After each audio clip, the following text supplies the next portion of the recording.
Should you stand at all in a triathlon? Or should you stand only on the steepest hills? Or should you just stand whenever you feel like it? Let's discuss seated versus standing in the bike lane. In a triathlon, the most efficient position is in your aero bars, tucked nice and low and nice and aero. We all know this. But as soon as the gradient kicks up, it doesn't feel very efficient. In fact, it can feel downright awkward. So is it okay then to sit up or to stand up even? And what are the benefits of getting it right? What are the costs of getting it wrong? First, let's look at why you feel the need to get out of the aero bars as soon as you hit a small incline. A triathlon setup in the aero bars with a low front end and the saddle further forward is optimized for aerodynamics whilst maintaining power output. But when you go uphill, while your position relative to the bike stays the same, your position relative to gravity changes. Now, more of your weight shifts back and onto the saddle, which means the sweet spot in your pedal cycle, that point where you have the most power, happens slightly higher up in the pedal cycle, which means your hips are more closed at that point, meaning less mechanical advantage. There is also, of course, the fact that your aero position just isn't as powerful, period. Obviously, this is normally outweighed by the fact that the aero position is far more aerodynamic, especially at higher speeds. But as you go up an incline and your speeds decrease, that pendulum shifts the other way. So the natural question then is, below what speed, how steep does a hill have to be for air resistance not to matter anymore? And the answer is no speed. If you're moving forward, there will be air resistance. It always matters. However, air resistance is exponential, and so below about 15 kilometers an hour, the resistance from the air is negligible. You might conclude then that below 15 kilometers an hour, aerodynamics doesn't matter and you should always stand up. But there are a few other factors to consider. So let's discuss the advantages and disadvantages of each position.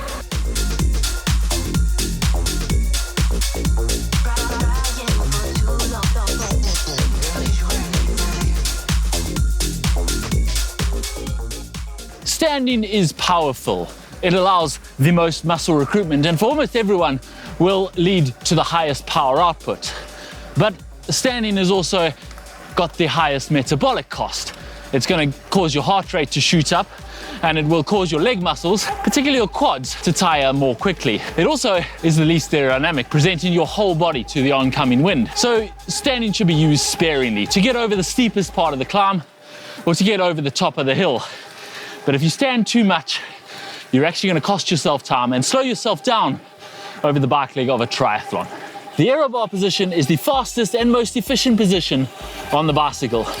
And you should try to stay in it as long as possible and only break from that position when you're absolutely sure it is no longer the most efficient way forward. For most people, that means staying in the aero position just a little bit longer than you're comfortable with. When you feel the urge to sit up out of the aero bars, resist, at least for a little bit longer. Finally, the middle ground, seated but not in the aero bars. This is actually most people's preferred climbing position. In the aero bars can feel awkward, as we've already said, and standing has that high metabolic cost. But in a race scenario, seated but not in your aero bars is neither optimal aerodynamically nor the most powerful position, and it should actually be avoided as much as possible. It should really be reserved for technical corners, aid stations, and only the longest climbs that are really going to go on for a long while. For everything else, you should be in your aero bars or standing to punch over the top of it.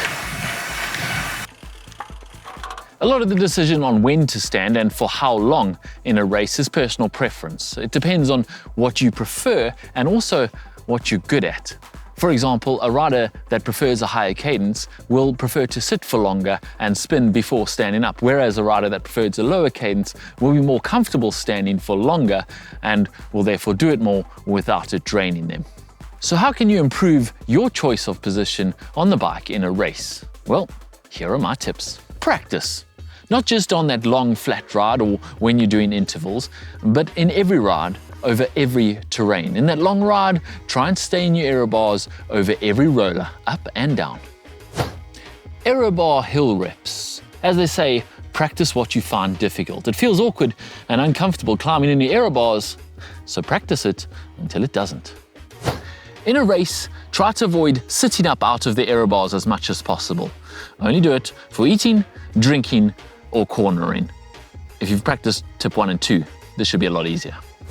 Make sure your aero position is aero and powerful and comfortable. There is no point in being aero AF if you can't stay in your position for more than a quarter of your race. Aim to stay as aero as possible for as long as possible up a climb. Thereafter, sit up and stay seated until the last minute or so of that climb and only stand for the last little punch over the top. This way, you are your most aerodynamic when you're going at the higher speeds, at the lower reaches, and you only burn a couple of matches when you stand to go over the top. I hope this video helps you with your next bike race. If it has, give us a thumbs up to support the channel. Thanks for watching and happy riding.